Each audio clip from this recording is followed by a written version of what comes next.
You'll find my state presentation, it won't take anywhere near as long as the federal one. I mean, you're going to find out that the state, it's always helpful when the feds have a tax credit that we can piggyback on, take a lot of information, and decide how much credit we're going to give them at the state level. The obvious things which they discussed, qualified entity, qualified research and development expenses. Qualified entity it's on there. It's grown over the years. It's pretty much anything now. S corp, C corp, partnership, LLCs, taxed as such, even sole proprietors, which we don't run many of those. Majority run people taking the credit in Delaware are either C corps or S corps. Like I said, I'm going to talk a little bit about the federal form 67, 65 and our form, because there's the linkage. Basically, if you're applying for and getting the federal R&D credit, whatever portion of that belongs in Delaware is the calculation we use for the credit. And to use the R word, I mean, we now have a refundable credit. So I mean, with some of the payroll issues that were mentioned and problems like people not paying themselves, as I get on the presentation, you'll see kind of where the R&D credit was and the limitations it has, and now where we are 2017 moving forward. There is two ways to take the credit, and the first way is this calculation listed here, which essentially really only benefits if you have a look back. It requires looking back, taking total R&D expenses from the previous 4 years for the credit, total gross receipts for the 4 years, making a mathematical calculation, getting a Delaware base. If you were to have never had any expenses and were starting up, if you were to use the first or second method, you get to the same place, because you would get to basically this half of the this 50%, which I'll get to in a minute. But there is two options. The one here is a mathematical calculation, which exists on our form, and there is the 10% threshold or for most of the businesses, and the 20% for the small business, which means if you meet a definition of less than $20 million of gross receipts. The majority of R&D credits we don't have a lot. We have the usually cast of characters we have in Delaware are the ones that were consistently doing it. They were all taking the second option, the more simplified option, which essentially what it says is that you can take half of, so now if you were to, for example, your only R&D was in Delaware, then your federal in Delaware is going to be the same. But if for some corporations they're doing R&D in say 7 or 8 states or 10 states, and it's what portion of that federal credit belongs to Delaware, because if it's 20%, 30% based upon your R&D experience, then of course it's 100% for that same small business definition, that $20 million in gross receipts or less, where it's 50% of the Delaware portion of the federal credit. For larger corporations, it's 100% for smaller corporations. This helps kind of explains where we were and where we've prior to 2017 and after. You're looking at a credit that was limited, put this off here, to 50% of your Delaware taxable income and be able to be carried forward for 15 years. The problems you can imagine we started running in with this is that depending upon, and we have more than one tax credit in Delaware, so depending upon the nature of the operation of the business, they may have other blue-collar credits, they may have net operating expenses, they may not have much income, or the income doesn't, expenses are overrunning their income. So they may have NOL issues, other tax credits, if they're involved in not just R&D, but they're involved in blue-collar stuff, asset and employment expansion in Delaware. And there are some companies that there's very little certainty, because, okay, well, I'm going to get a credit at the federal level. I know I'm going to get $1 million of that, $10 million, let's say, at the federal level. I know I'm going to get $1 million at the Delaware level, but I don't know if I'm ever going to use it. And you can imagine some companies, after 15 years, sometimes part of the credit was falling off. They weren't able to even use it. So it was that was the one issue. And there was a cap. I'll say down below there. So normally, I mean, most years, I've been in the state 10 years, and then I've been in charge of tax enforcement, which has this tax credit and the number of credits. One of my auditors that does this for me. Almost every year, the credit applications exceeded 5 million. So then there was a prorating. So you can imagine, once again, from a corporation or business point of view, okay, I know I might get $1 million of my federal credit. $1 million might belong to Delaware, but how much am I going to get? Because if $8 million are applied for, it's going to be prorated down to a number, and then I have to, if I have other credits or NOLs, I'm not be able to use it. So there was that uncertainty of the cap, which I think maybe 1 year I've seen the 10 that I was here where it was under the cap, mostly exceeded the cap, and there was the limitation because it was only 50% of your. So for example, if you had $1 million credit and you had $1 million of Delaware taxable income, you can only use half of that. You can only extinguish half of that tax liability. So what moving 2017 forward, there was a couple of acts that were passed. If you heard about the Delaware Competes Act, this is the Delaware Innovation Act, was to make the credit refundable.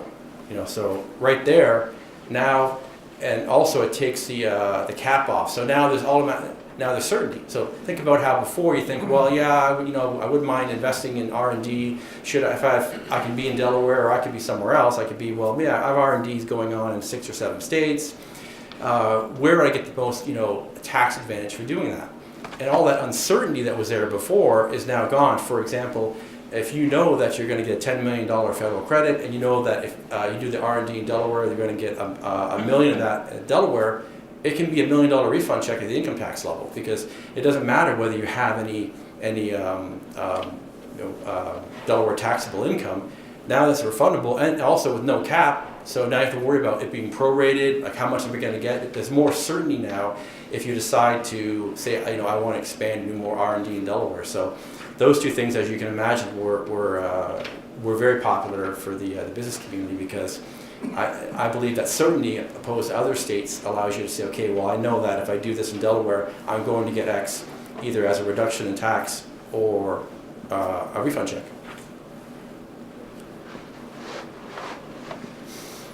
This is a little more information of where we were and where we are now. There used to be an application process. I mean, basically what would happen is that because there was a cap, because we had to know who was taking it. So deadline, September 15th, get your application in, we get them all together, decide how much, boom, and then everybody got letters. Okay, here's how much of your Delaware credit you actually get because we have exceeded our $5 million cap. There's no longer a need to apply for it. I mean, it's if you're doing the taxes and you got the federal credit, you're filling out the federal form, you just fill out now our Delaware form and you take that portion of it, and now that it's refundable, you're going to get whatever that credit is. And the last thing, that's why I said it wouldn't take me long to go through this, just for informational purposes, because I know some CPAs in the room, our Form 700, our tax credit form, has refundable and non-refundable credits. So the R&D now has moved from the non-refundable side, the non-refundable side to the refundable side. So basically, you'll see that change where before you had to take that whole calculation. Do I have all this uncertainty? To me, it's all the uncertainty of how much you can get is gone now, and there's no limitation on it, and you can take, it's refundable and there's no caps. You're still you're still looking at, of course, the need. And something to mention here, and I don't think it'll ever go away, but our statute, a couple things. I've had questions about, we're a non-combined reporting state. So what do? You have to fill out a pro forma federal form 6765 for that, if that particular entity that operates in Delaware.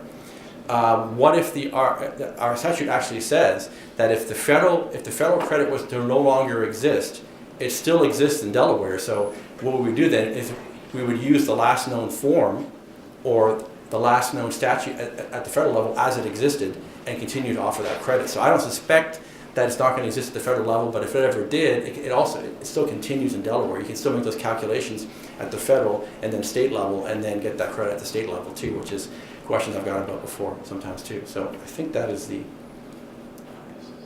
it for me. Unless I have any questions, which I think the Fed side probably answered most of them.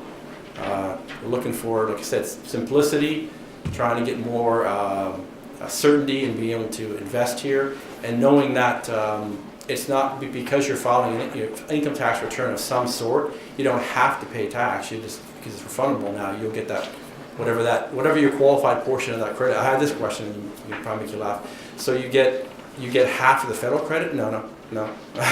It's Delaware's portion of the federal credit. Now, if you only do R&D in Delaware, then they're going to match, but you're going to get that cut. That it's 100% for small businesses, 50% of that Delaware credit for larger corporations, and it's of course 100% refundable. So, question.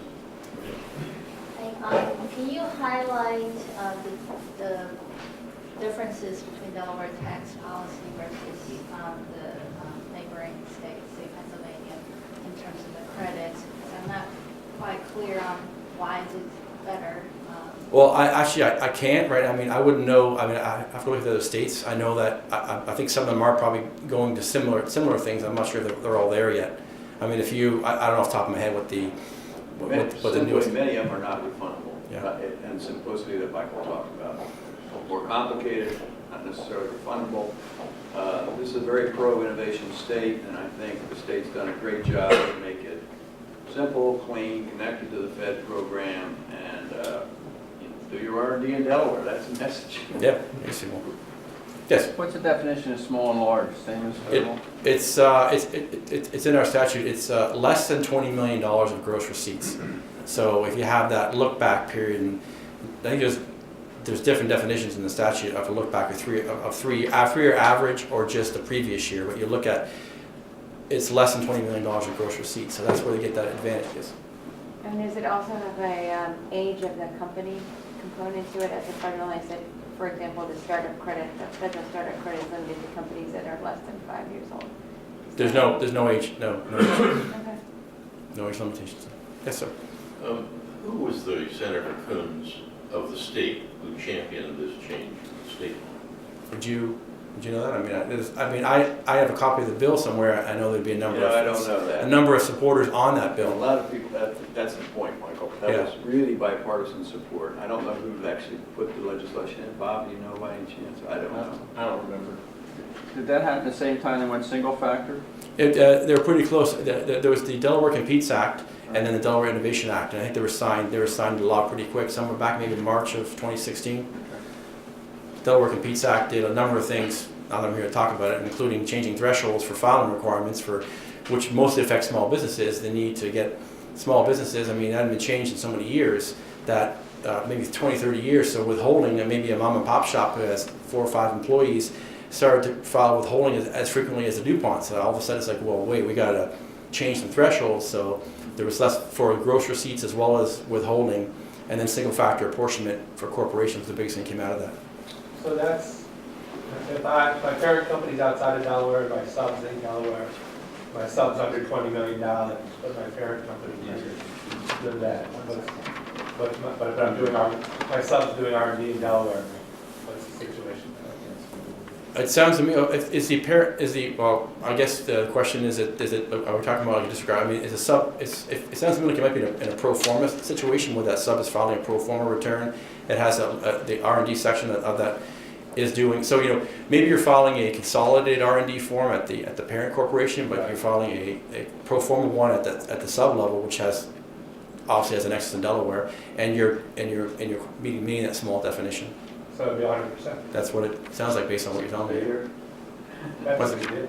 Yeah. Wouldn't it debate? It's 100% of that Delaware portion. And on our forms online have, I mean, there's a contact person, and if you can't get a hold of him, Stephen Seidel, then, you know, there's other people like myself get a hold of. If you have questions, you know, email us, let me know what your questions, concerns might be, depending on where you may fit, you know, in a small versus large corporation situation. Yes, sir. Michael, thank you. I'm just wondering if there's any set sunset date for the Delaware credit? Actually, my understanding for the R&D credit was there used to be one, and they kept having to go back, and so then they removed that.